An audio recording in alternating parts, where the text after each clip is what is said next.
हाय। क्या आप भी weight gain, irregular periods, acne या हेयर थिनिंग की प्रॉब्लम से परेशान हैं? तो ये सब कॉमन सिम्टम्स है पीसीओएस और पीसीओडी के लिए। सो हरिओम एवरीवन, आज इस वीडियो में हम जानेंगे कि हम इसे कैसे बैलेंस कर सकते हैं। Let's start. चलिए स्टार्ट करते हैं स्टैंडिंग पोजीशन में, दोनों पैर मिले हुए। हमें नी लॉक करना है, अपने कोर को इंगेज करना है। इसे हम ताड़ासन या समस्थिति बोलते हैं। दोनों हाथ साइड में, इनहेल करते हुए दोनों हाथों को ऊपर ले जाएंगे। स्ट्रेच करेंगे अपनी स्पाइन को, 3 से 5 सेकेंड होल्ड करेंगे। होल्ड करने के बाद हम साइड बेंड करेंगे। यहाँ पे हम 3 से 5 सेकेंड होल्ड करेंगे, सेंटर में आएंगे। अगेन दूसरी साइड स्ट्रेच करेंगे। कुछ सेकेंड होल्ड करने के बाद सेंटर, दोनों हाथों को वापस लेके आएंगे। इस मूवमेंट को कम से कम 5 से 10 बार करना है। दूसरे आसन में आने के लिए क्या करना है, अपने पैरों को थोड़ा दूर करना है। इसमें हमें ध्यान रखना है जो हमारे टोज हैं वो आउटसाइड रहेंगे। ठीक है, दोनों हाथ शरीर से दूर। इनहेल, दोनों हाथों को ऊपर ले जाइए, अपनी हथेलियों को जोड़िए। नाउ हथेलियों को नीचे लाते हुए हमें बैठना है। इसे हम मलासन स्क्वाट बोलते हैं। Minimum 10 second, maximum 1 second hold करना है। ये होल्ड करने के बाद अपने जो पाम्स हैं उसको अपने पंजों के नीचे दबाना है और यहीं से हमें उठना है। Called it malasana to forward fold. इस मूवमेंट को कम से कम 10 से 20 बार करना है। रिलैक्स। नेक्स्ट आसन के लिए अपने पैरों को थोड़ा वाइड ओपन करेंगे। अपने टोस को 90 डिग्री पे ले जाएंगे। दोनों पैर को धीरे से अपने हाथों को अपने घुटनों के ऊपर रखेंगे, बेंड करेंगे, स्ट्रेच करेंगे। 5 to 10 ब्रेथ्स होल्ड करेंगे। देन अपने लेफ्ट राइट शोल्डर को स्ट्रेच करेंगे, नीचे झुकेंगे, होल्ड, वापस। ऐसे ही हम दूसरे साइड से करेंगे, होल्ड करेंगे, वापस। ये मूवमेंट कम से कम हमें 4 से 5 बार करना है। यहीं से हम बैठ जाएंगे।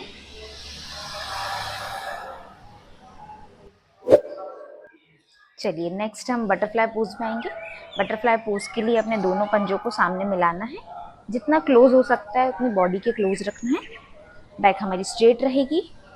हमें पंजों को इस तरीके से पकड़ना है। देन अपने पैरों को जमीन से टच करने की कोशिश करना है। ये मूवमेंट थोड़ा फास्ट ही रहेगा। कम से कम 20 to 50 टाइम्स हम मूवमेंट पैरों को हिलाएंगे। होल्ड करेंगे, eyes close. 3 to 5 breaths hold करने के बाद अपनी कोहनियों को मोड़ते हुए आगे की ओर हम झुकेंगे, होल्ड करेंगे। ब्रीदिंग नॉर्मल रहेगी। होल्ड 10 to 20 सेकेंड्स होल्ड के बाद वापस धीरे से रिलैक्स करेंगे। तितली आसन के बाद हम पीठ के बल लेट जाएंगे और जो हमने बैठ के तितली आसन किया है वैसे हम लेट के तितली आसन करेंगे। दोनों पैरों को अपने पास लाएंगे, अपने पंजों को जोड़ेंगे। अपने हाथ को मैट पे भी रख सकते हैं, थाइस पे भी रख सकते हैं। आंखें बंद और अपने घुटनों को मूव करेंगे। इनहेल, कुछ देर मूव करने के बाद होल्ड करेंगे और इसी पोजीशन में हम थोड़ा रिलैक्स करेंगे।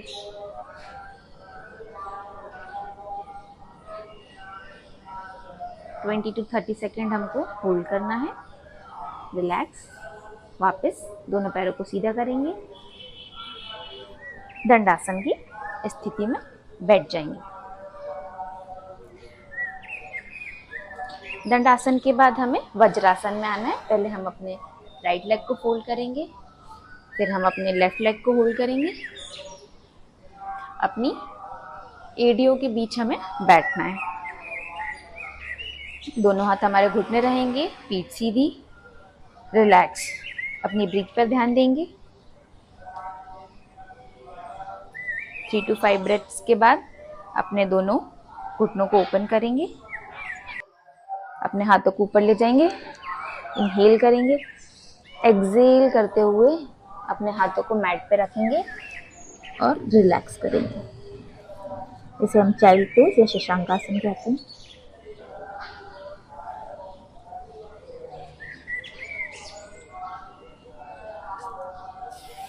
वापस आएंगे,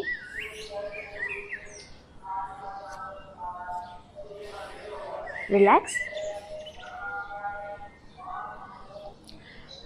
इन आसन प्रैक्टिस के बाद आप प्राणायाम कर सकते हैं। प्राणायाम कैसे करना है उसके लिए आप मेरे ओल्ड वीडियोस देख सकते हैं। आज की वीडियो के लिए इतना ही। Thank you.